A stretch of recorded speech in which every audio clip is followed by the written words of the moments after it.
Hi there, Jeep owners. Today in your 2022 Jeep Cherokee, we're going to be taking a look at and showing you how to install Demco's tabless base plate.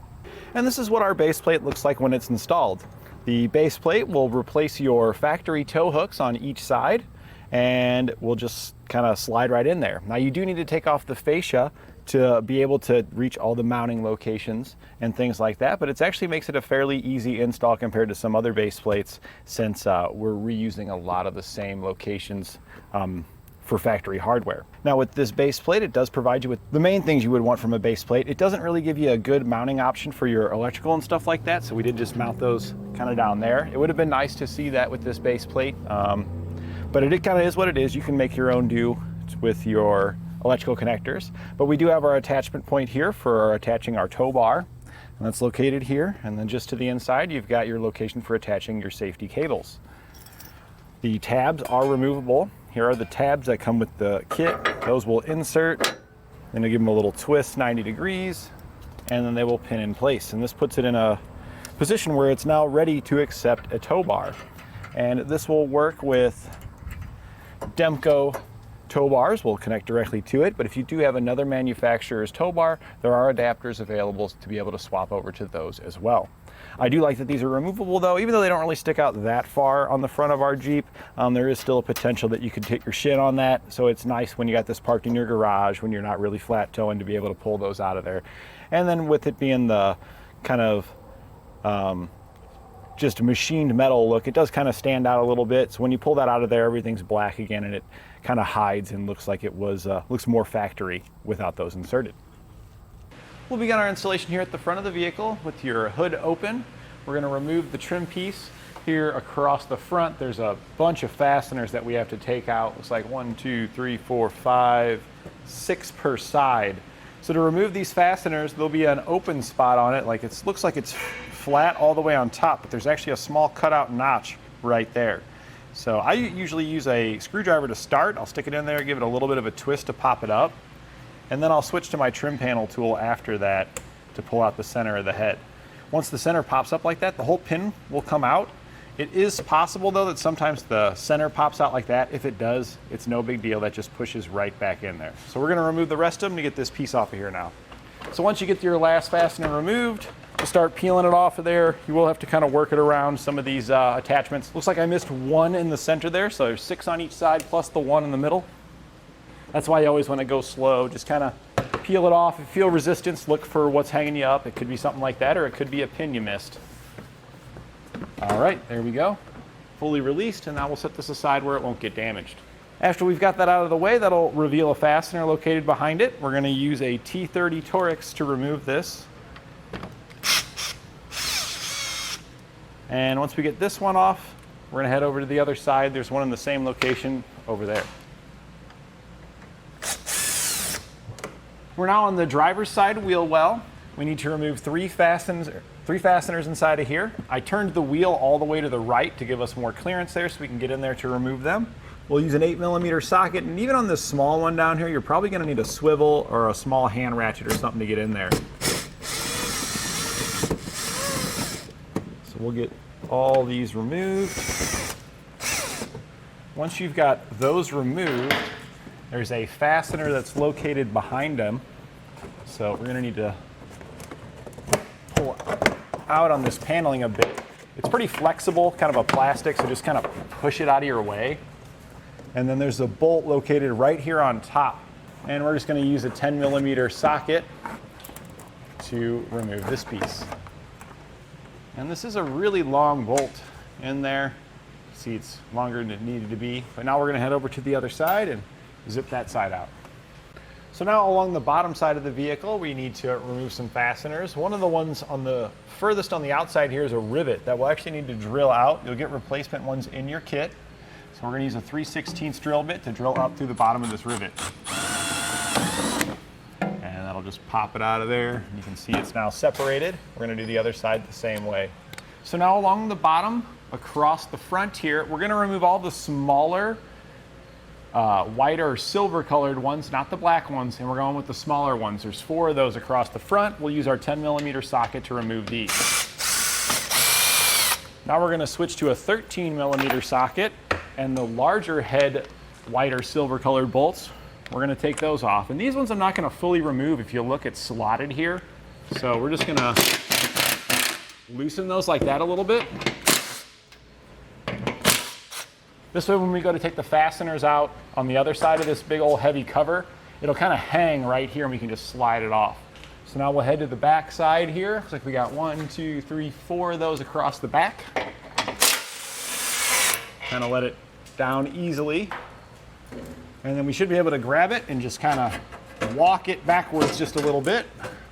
Looks like, there we go. And it is kind of heavy. And we're also gonna set this aside now where it won't get damaged. We're now ready to peel off our fascia. I already got the other side peeled off on that side. I'll show you this side. Now, if you have an extra set of hands, I'd recommend having a buddy take the other side while you take this side. But if you're doing this by yourself, if we go to the center real quick, I did thread these fasteners back in just a couple of turns, just enough to catch it. So that way I can pop it loose here on the sides and I know the whole thing won't just fall off on me. So now we're gonna grab it here by the side. Don't grab it by the black piece here, because you'll rip this black piece right off. You want to make sure you're grabbing all the way around onto the painted surface. And here we want to pull out and forward at the same time. And it's going to be pretty difficult. You got to pull pretty hard. It's going to feel like you might break something, just like that. And we got our little fasteners that we put in there. So we're going to come back to those and remove that. It actually pulled the little clip out of there on this one side. No big deal though. That clip just pushes right back in there. We're going to remove the fastener from the other side here. And I'm using my body to brace it so it can't go anywhere. And now we had already released the other side, so we're just going to get underneath of it and just kind of walk it away. Now we are going to be checking here for any electrical connectors, so we're not going to walk away too far. I can see there's one on the driver's side over there. Doesn't look like we have any on the passenger side, so we'll kind of swing it out a little bit here so you can see. There's our fastener. There's our connector located here. So first you'll need to release the yellow lock tab by pushing out. Then we can pull the red piece to disconnect the two. Now we'll just take this piece and set it aside where it won't get damaged. We can now remove the small bumper attachment here just below the tow hook. There's 3 bolts in it, 2 on the outside and 1 here at the bottom inside corner. We're going to use a 15mm socket to remove these. After you remove those 3, it does have a little speed nut on it right there, but in a lot of cases you can just kind of just pull that thing off of there. You don't need to reinstall that. That is for when the manufacturers assemble these things. If you look there and there, those are 2 alignment studs. So when they slide it on there, they put that little thing on there, it just pushes on, and all their bolt holes line up now. So we're going to take off the other side the same way. Now we'll remove our tow hook. There's 2 fasteners here on bottom, but I recommend letting those hang out until you get the nut on the back off. So there you can see the large nut on the back side of it. You're going to use a 1 1/4 inch wrench to loosen up this fastener. There's a couple of ways you could go at it. It looks like the easiest way for the passenger side here is going to be through the sides of that opening, but on the driver's side it was easier to go from underneath. So we're just going to get in there and get this loose. These nuts are actually not that tight, so you're not going to need a lot of force to loosen it up. And a lot of times once you get it a few turns loose, you can usually reach in there by hand and pull it off the rest of the way. So after we loosen it up with the wrench, we were able to stick our hand in there, threading it off the rest of the way there. It is threaded on there pretty far. And there we go. So once you get that off of there, you can then switch to a 16mm socket. And we can take these 2 fasteners out. And you do want to save your fasteners from these pieces that we took off here. We're going to be reusing a lot of the fasteners.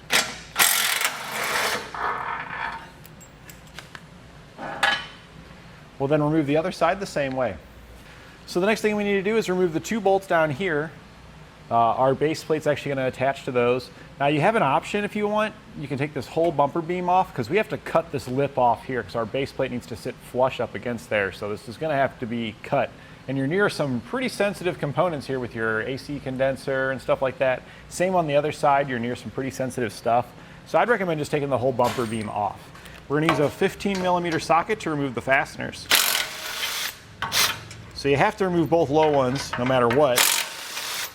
But if you're gonna take the whole thing off to modify the flange there, then you'll also want to take the top ones off, which we're gonna do. We're then gonna head over to the other side, take out those bolts. This has one of those little alignment studs with the speed nut on there, so it shouldn't fall off when you remove the fasteners. We'll then just slide it off. If those little speed nuts are bothering you, you can just take a screwdriver and just kind of pry outward a little bit to pop those off of there. We're gonna take this over to the vise where we can grind it down now.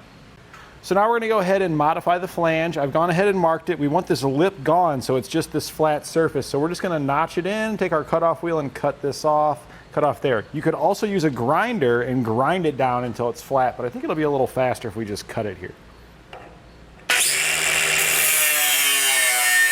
Once you've got it notched out, you can see it's nice and flush there. We've gotten rid of all the ribs. That'll be on our way. We can just put it back into place.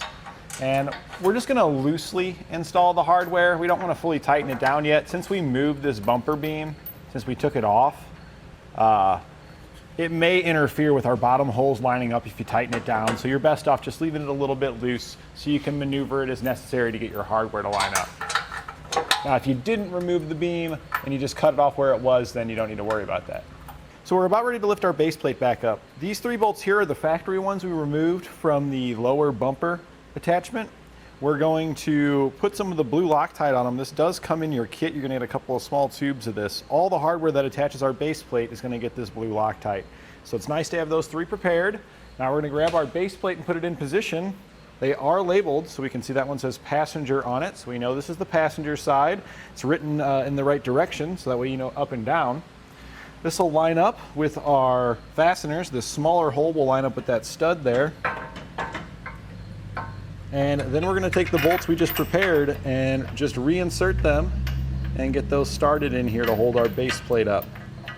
So I'm gonna get one in just far enough there that should help hold it. And then we can go ahead and put the rest of them in now. Now the 2 upper holes here where we had to modify our bumper, you can see how we cleaned all that out. It's nice and flush now. You'll prepare those. These are the bolts that come in your kit. Place a lock washer on it, followed by a flat washer, and then your blue Loctite.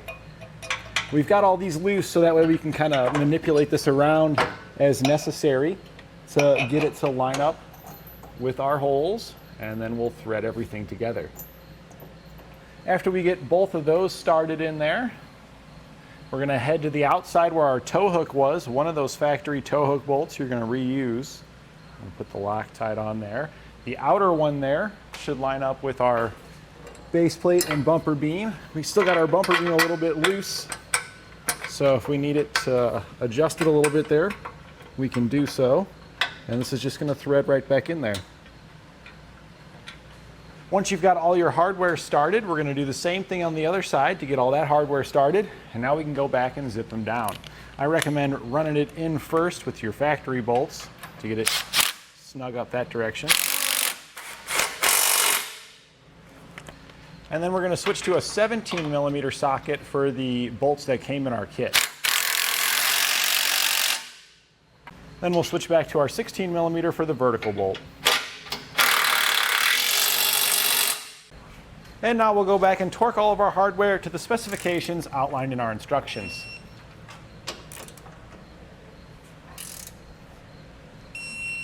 Once you got all your hardware torqued, just grab your cables now, and these are gonna feed around the frame and attach here to the base plate. So when you're feeding this around your frame, you wanna make sure you don't pinch anything like wiring, hoses, or anything like that between your cable and the frame. So we're gonna go up over the frame here. See if we can't reach it from the other side there. Sometimes you need to go up from the bottom if you can to try to grab it. And then we'll just feed it around there, making sure, again, we avoid any wiring and stuff like that until it comes down here at the bottom. We'll then attach it to our base plate using a quick link. You're gonna get 4 of those in your kit. If you want, you can use 2 per side. But if you can, I would recommend just using 1, because the more things you add up in here, the harder it is to get your fascia to fit nice. So we're gonna then take our quick link, we're gonna slide it through like that. Go ahead and grab this hook. And slide our cable on there. Then we'll grab the other end, slide our cable on there, and then tighten down our quick link.